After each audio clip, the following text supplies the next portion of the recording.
प्रियंका अपने mummy papa की इकलौती बेटी थी। उसकी शादी को 2 साल हो गए थे। वह बहुत अच्छी बहू थी। घर का सारा काम करती और सबकी सेवा करती।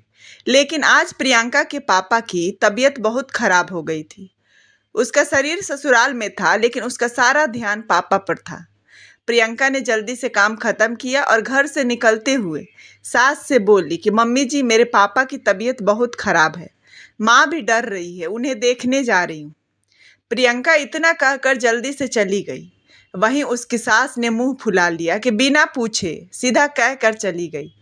प्रियंका जल्दी से घर पहुंची तो देखा उसके पापा की हालत बहुत खराब है।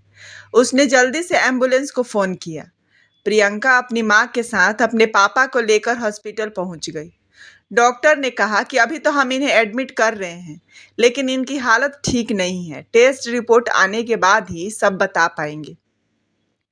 अपने पापा के टेस्ट करवाने और कुछ दवाइयाँ लेने में प्रियंका को पूरा दिन लग गया। शाम को घर आई तो उसका पति अमित बोला कि कितनी देर लगा दी। तुम्हें पता है ना कि माँ से खाना नहीं बनता। तुम्हारी वजह से आज सब भूखे बैठे हैं। तुम भी वहीं जाकर जम गई। यह सुनकर प्रियंका की आंखों में आंसू आ गए। उसने अपने आप को संभालते हुए कहा कि पापा की तबीयत बहुत खराब थी।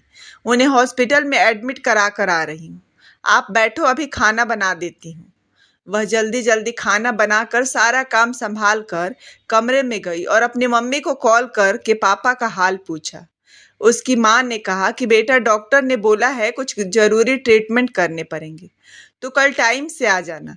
तेरे आने के बाद मैं बैंक से 10,000 रुपये निकलवा कर ले आऊंगी, तभी इलाज शुरू हो पाएगा। पापा की चिंता में रात भर प्रियंका सो नहीं पाई। अगली सुबह वह जल्दी उठ गई और सबके लिए नाश्ता बना दिया और लंच भी बना दिया। तभी उसे याद आया कि अमित ने 2 दिन पहले ही उसे घर के कुछ सामान, बिल और शॉपिंग के लिए 15,000 रुपये दिए थे। प्रियंका ने उसमें से 10,000 रुपये अपने बैग में रख लिए और हॉस्पिटल पहुंच गई। और सुबह 9 बजे ही अपनी सास से कहकर वह फिर से हॉस्पिटल पहुंच गई। उसकी माँ बोली कि बेटा तू बैठ, मैं अभी बैंक जाकर आती हूँ। प्रियंका ने कहा कि माँ, पैसे मैंने जमा कर दिए हैं, आप अब बाद में चली जाना। उसकी माँ ने चिंतित होकर कहा कि अरे बेटा, तूने यह क्या किया? तेरे ससुराल वालों को पता लग गया तो? प्रियंका बोली कि माँ, कुछ नहीं पता लगेगा, आप ले आना बैंक से, फिर दे देना मुझे। तभी पास खड़ी नर्स ने कहा कि मैडम, आज तो दूसरा शनिवार है, बैंक बंद है। मुझे भी बैंक में काम था, मैं वहां गई थी तो पता लगा, अब तो सोमवार को ही खुलेगा। यह सुनकर प्रियंका की माँ घबरा गई, लेकिन प्रियंका खुश थी। उसने कहा कि माँ, चिंता मत करो, मैं अमित को समझा दूंगी। शुक्र है उन पैसों से पापा का इलाज शुरू हो गया। तो जब प्रियंका शाम को 4 बजे ससुराल पहुंची तो उसने देखा कि उसकी सास और पति गुस्से में बैठे थे। सास बोली, तुम फिर गायब हो गई? तुम क्या चाहती हो कि तुम्हारे बाप की तरह हम भी हॉस्पिटल में एडमिट हो जाएं, भूखे रह रह कर? यह सुनकर प्रियंका रोने लगी। नहीं नहीं माँ जी, मैं तो खाना बना कर गई थी। सास बोली कि दोपहर का खाना सुबह कौन बनाता है, वो तो पड़ा पड़ा ठंडा हो गया। तभी अमित बोला कि मैंने 15,000 रुपये रखे थे, कहाँ गए? प्रियंका बोली कि पापा के इलाज के लिए चाहिए थे। आज बैंक बंद है, इसलिए मम्मी सोमवार को निकलवा कर दे देंगे। अमित बोला कि हाँ, लुटाओ लुटाओ, पैसे तो पैर पर उगते हैं। सास बोली कि अब यही होगा इस घर में, इसके मायके वाले खा जाएंगे और हम भूखे ही मरेंगे। अमित और अमित की माँ ने प्रियंका को दुनिया भर के ताने सुनाए। आखिर प्रियंका के सब्र का बांध टूट गया। बोली, मैंने सिर्फ एक दिन के लिए पैसे लिए हैं।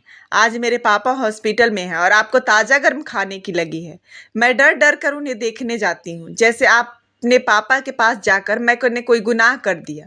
सास बोली, तो जा फिर वहीं अपने माँ बाप के घर रह ले। प्रियंका ने भी हाँ कर दी और अपना सामान लेकर घर जाने लगी।